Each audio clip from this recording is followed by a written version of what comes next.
Welcome to Figments of the Brain, a philosophy podcast recorded at the University of Cologne.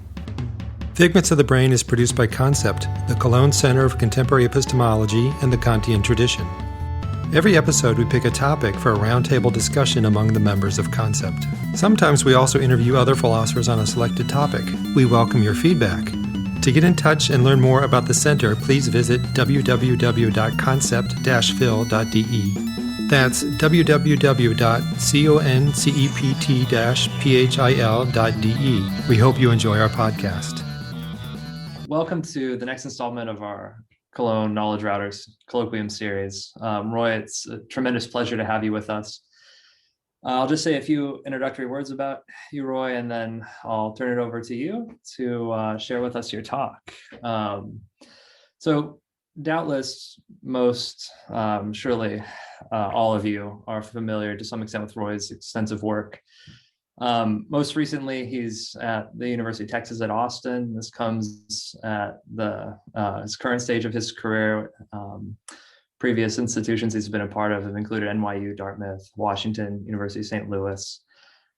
He's published numerous books. A favorite of mine is, Roy, your book, Blind Spots, which has been influential for me in various ways.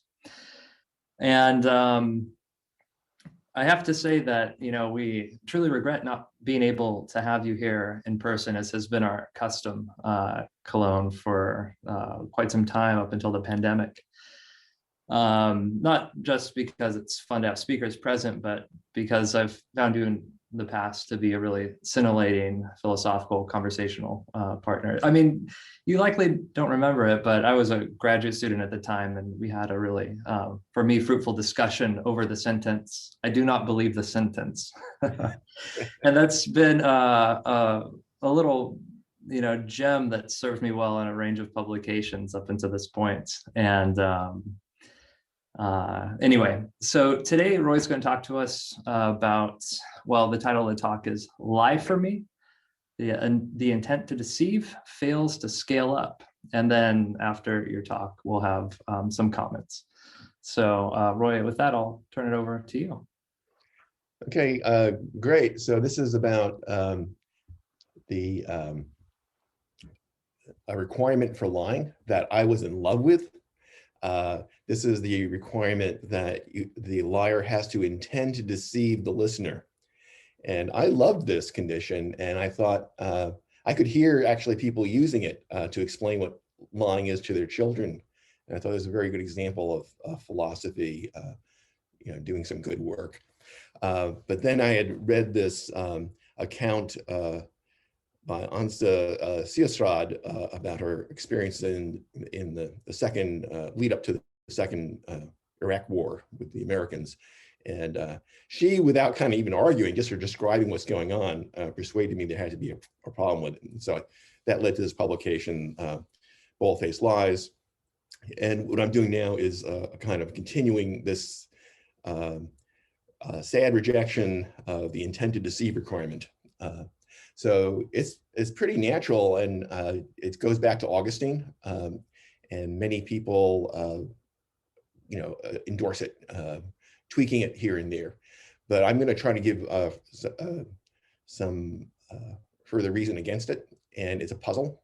So I want to acknowledge that this intent to deceive, it's just really so helpful. It's you're there. Once you have it, you're kind of at the top of the mountain. You look out and you understand what lying is, who's being lied to, what the lie is, why it's wrong. Oh gosh, what a great requirement. All right. Fits very well with Christianity, Augustine, and oh goodness gracious, what a great, tells you the difference between lies and mistakes and slips of the tongues and joking. And all right, so. But I'm going to be arguing it's a false summit. And that means that there's going to be a lot more work to do. Work I probably won't do, but I'll try to make it clear there is work to do. Okay, so here's the basic principle behind these counterexamples. It's just a scale thesis. So that the idea is that the condition is plausible because they use very simple examples. I think some of the simplicity just comes from the fact that when we do our early experiments in lying, we're caught out and we're not very good at it. And maybe this is helpful to us because then we don't want to lie too much because we get caught.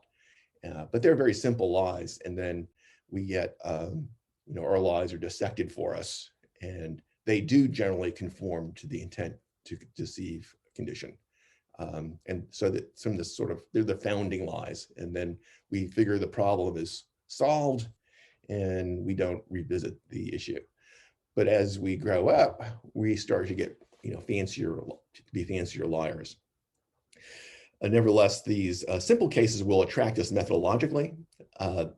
There's an atomism that goes on with lying. You look for, you want to obey Occam's razor, and so you don't want to have needless complexities in your examples. And so you focus on a single lie. You are thereby missing counterexamples that come from molecular deceptions, complex ones, where the speaker intends the detection of one lie to improve the persuasiveness of a second lie. Spies are accomplished liars, and they are trained to devise two lies. You'll be brought in by your interrogator, and the interrogator will not believe what you're saying until he breaks you. So you at first construct a fragile lie, and the interrogator will detect the lie, and triumph over you, and you will maybe have a good cry over it, and then okay, so and then they figured you're past your lying, and then you will use your sturdy lie, which you have prepared very carefully, and so you need these two lies. One is intended to be broken. The sturdy lie is the one you want. We've talked about the scale thesis. We've talked about the atomism that goes on with lying. We tend to use simple examples as good philosophers analyzing cases. Really everybody, it's not just us. And then I brought up the first difficulty that sometimes you want your lie to be caught out. You don't intend. It would frustrate your plans if people believed your fragile lie. Okay, so that's just kind of softening things up. Here is there's also a social minimality, so it's a simple lie, and then it's socially simple. There's a single speaker and a single hearer. And I'm maintaining that the intent to deceive condition is going to fail for threesomes, in which a deceiver instructs a speaker to lie to a hearer. And the reason is that the delegated liar may not be interested may not have the instructor's intent to deceive. So here is this is actually used in comedies. So in the 1970s, there was a show, the Mary Tyler Moore Show, and this was, and I'm a Mary Tyler Moore Show scholar. This is, I've watched the whole series. You can see, you can binge watch these things. So here is the scene. One of my favorite scenes is from Marriage, Minneapolis style. So the background is that Ted Baxter is an anchorman for a local TV show, and he's not very good at it. He's kind of pretty stupid and vain and bombastic. But nevertheless, he attracts the love of Georgette, his girlfriend, who is kind of naive, but very sweet, and I think doesn't really follow Ted's fall. He doesn't blame him very much. Anyway, so Ted gets on the air, and he, on his show, proposes marriage to her, but then he regrets doing this. So Georgette's in this position where there's been a public proposal, she's accepted proposal, and now Ted's trying to get out of it. And so what he does is he's looking to enlist the support of Mary Richards, who is his producer. He wants Mary Richards to tell Georgette that Ted can't marry her because he's been reassigned to Brazil. It's a pretty silly kind of excuse, but that's the sort of thing Ted comes up with. Mary Richards is just refuses. She won't lie for him. And then she's surprised to find, and when she's talking just to Georgette by herself, that Georgette has kind of figured some of this stuff out, and she wants Mary to cooperate with Ted's request that Mary lie to Georgette about being reassigned. So the idea is that Georgette wants to give Ted a graceful exit from the commitment. So she wants Mary to kind of go along with the scheme about the lie. And then Mary kind of, Mary's a very trustworthy kind of person. At least that's how she's regarded by people. And so she does agree as a big favor to Georgette. So the three meet after broadcast, and Mary dutifully confirms that Ted has been reassigned to Brazil.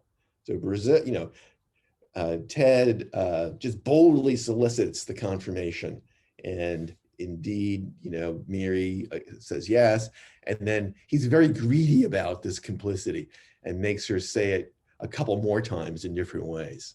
Right? So Mary does not like this. So the question is, did Mary lie to Georgette? That's the puzzle. Okay, so it's because there's going to be a kind of a reason to say answer yes and a reason to answer no. The yes answer is supported by Mary. She was cooperative. She complied with Georgette's request that Mary lie to Georgette. So she's done the favor. Moreover, Georgette, Ted, and Mary agree that Mary confirmed Ted's lie. And known as a general principle, anyone who corroborates testimony that she knows to be false has lied. So that's everything piled on to the yes side. But then there's the no side. Mary did not intend to deceive anyone about Ted being reassigned to Brazil. Both Ted and Georgette know Mary's confirmation is false and insincere. Mary knows that everybody knows that Ted has not been reassigned to Brazil. So the idea is that you're supposed to be in this kind of a jam. You don't know whether to attribute a lie to Mary. Either one of those reasons by itself would have been a jolly good reason, but now together you're kind of stuck. And I'm going to consider three hypotheses that try to answer or resolve this dilemma. The first is the fictional lie hypothesis. Incidentally, this idea that people, when they appear to giving testimony, they're often engaged in kind of pretense. It goes way back to the Stoics. The Stoics evidently doubted that children can give testimony. They thought of the children, by children, they're thinking about kids that are just like under 14. I've heard time believing this, but that's the claim of one author. That they're kind of like, or they're either parrots or they're kind of make-believe when they're doing, appear to be giving testimony. Okay, well anyway, back to the 1970s. So under the fictional lie hypothesis, what's going on is Mary's acting. It's theater. She's only pretending to tell Georgette that Ted was reassigned to Brazil. It's kind of a script that's been laid out. Georgette has masterminded this kind of conspiracy or meta conspiracy. There's Ted's conspiracy, and then Georgette's conspiracy is on top of that conspiracy. So it's she just says the appropriate lines, and so that's when actors say these falsehoods. They're not asserting at all. They're just pretending to assert.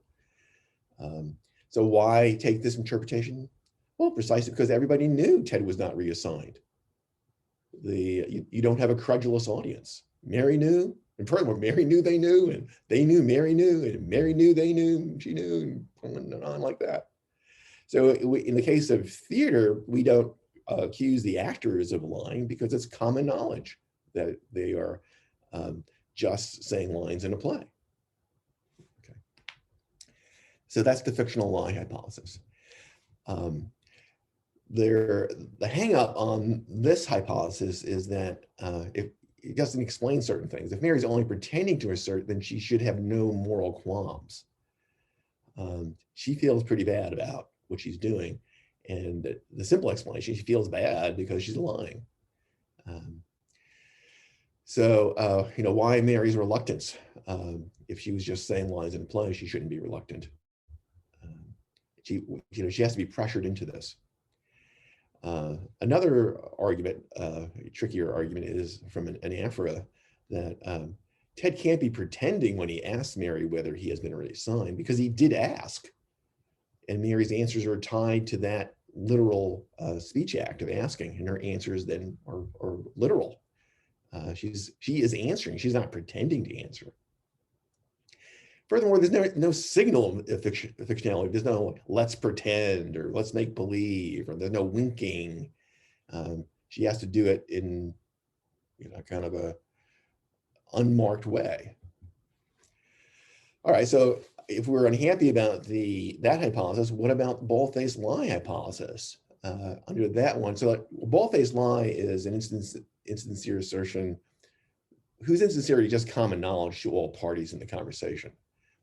So Tom Carson has a very nice example where a student knows that a dean will only prosecute cheaters when the cheaters confess. So if you just keep up your nerve and claim you didn't cheat, then the dean is not going to convict you of cheating. And this cheater does just that. He brazenly exploits the dean's rule. And you can see that if it's a really hard-boiled student, the student may go on to demand apologies from the teacher who accused him of cheating, and just relishing the fact that everybody realized that he's getting away with cheating. So under this hypothesis, that Mary's confirmation that Ted has been reassigned is just a bald-faced lie. It's just common knowledge. So it is a lie, but of a peculiar sort that doesn't conform to the intent to conceive a requirement.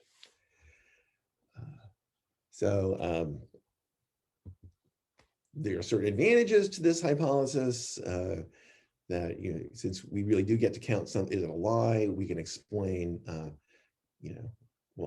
why Mary has cooperated with Ted's request to lie to him, and she's also complied with Georgette's request that she's complied, with Ted's request. Both requests are satisfied, albeit in a way that's going to be disappointing to Ted. There's an absence of the deceptive intent. She doesn't intend to deceive anyone, and that's part of what a bald-faced lie is. That's one of the features of it. And you could still have qualms about bald-faced lying. You might still, the student should feel guilty about what they're doing. So you can understand qualms. But the bald-faced lie hypothesis has its own difficulties. It doesn't really satisfy the common knowledge requirement for bald-faced lies. What's going on, and Mary does intend her lie to deceive Ted, right? So there's something deceptive going on there. It isn't all out there and open. There is she's succeeding in deceiving Ted into believing specifically that Georgette believes he has been reassigned to Brazil. So it doesn't seem to be fitting the bald-faced lie hypothesis either. And this leads to the third hypothesis, which I support, which I call the factional lie hypothesis. So factional sort of sounds like fictional, and that's intended. There's a kind of deception dampening fractional common knowledge between factions within the group that does not equal full common knowledge. Specifically, there is a common knowledge of insincerity between each speaker-hearer pair, but not between some pairs of hearers. Consequently, some hearers may believe that other hearers are ignorant of the speaker's insincerity. Okay, so here's the idea is that we don't have full common knowledge. What's going on is there's common knowledge between Mary and Ted and between Mary and Georgette, but there isn't common knowledge between Georgette and Ted. Right? Georgette has an epistemic advantage over Ted. Ted is the one that's in the dark. The women are colluding deceive Ted about something. So this is intended to be like his third kind of interesting case. All right. Now, to reinforce that favored hypothesis, I report a plot twist that actually goes on in the scene. So Georgette, shakes Ted's hand and, okay, I understand. That's a pretty good reason to, not go to, not get married.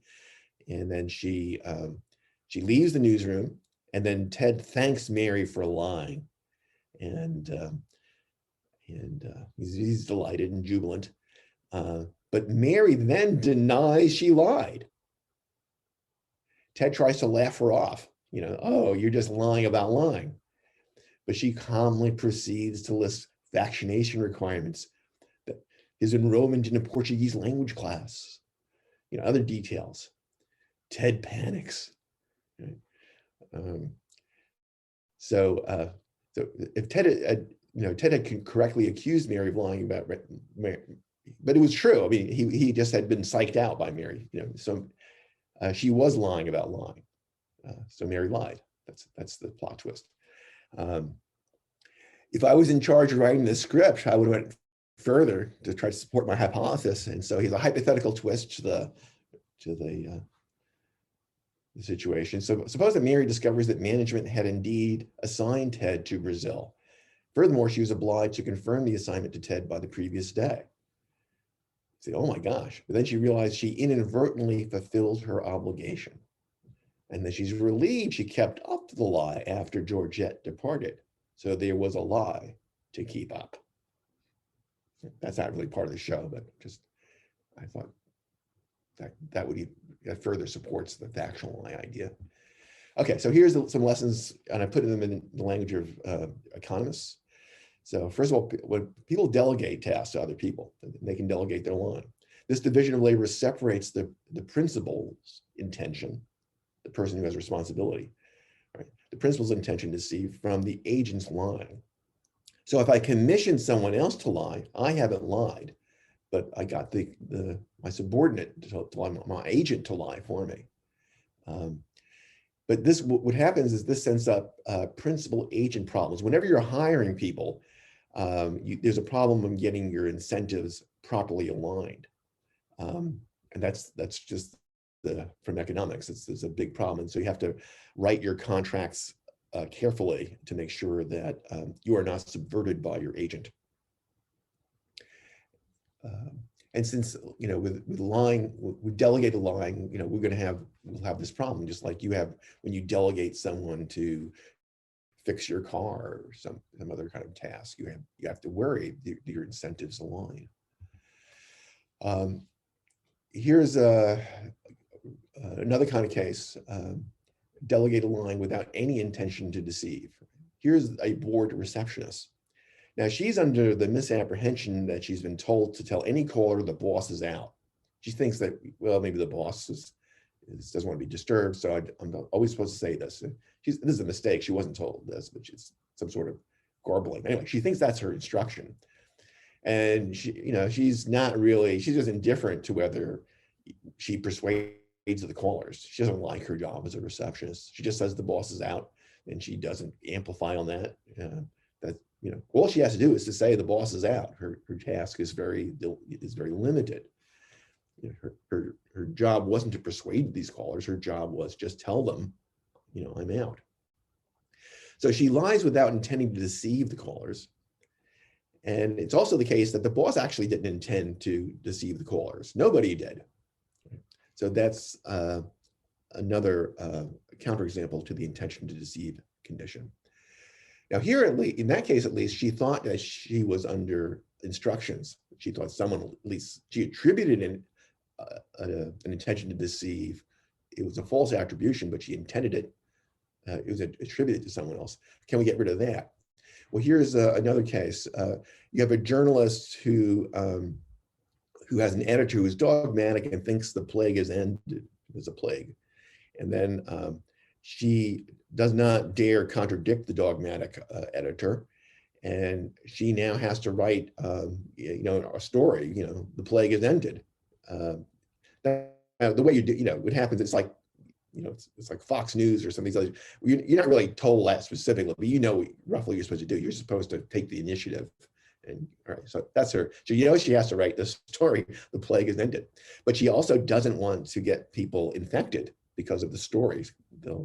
So what she does is she sabotages her own story. She lies, but she lies poorly. She has inconsistencies and gaps. And so the readers are not going to believe the plague has ended. All right. So she lied, but she was deliberately incompetent in her lie. It wasn't because she thought the editor intended to deceive anybody. The editor is a fool who thinks that the plague has ended. We can also get rid of even the attribution of an intention to deceive another person. Okay, so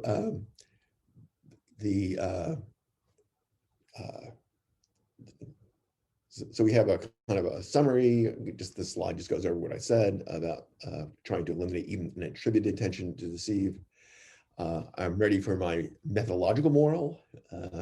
It's true that definers, I think, generally pretty appropriately favor simple examples. One speaker, one listener. Don't complicate your cases. But that miniature scale inadvertently confers artificial plausibility upon the requirement that liars intend to deceive. In larger scale cases, the intention to deceive frequently separates from the liar. My conclusion is that the intent to deceive is a false explanatory summit. So when you're mountain climbing, you start to go up and then you think you're at the top, but then once you're at the top, you say, oh gosh, there's a higher summit. And this fellow who's depicted in the diagram is very unfortunate because there's going to be a sequence of these false summits. Each time they'll go and he'll get frustrated. So you can think you're at the top and you're not really at the top. And I think that's what goes on. So it looks like Augustine put us in the 4th century at the top with the intention to deceive requirement for lying. But it's a failure. And so all the work that appeared to be done still remains to be done. Thanks.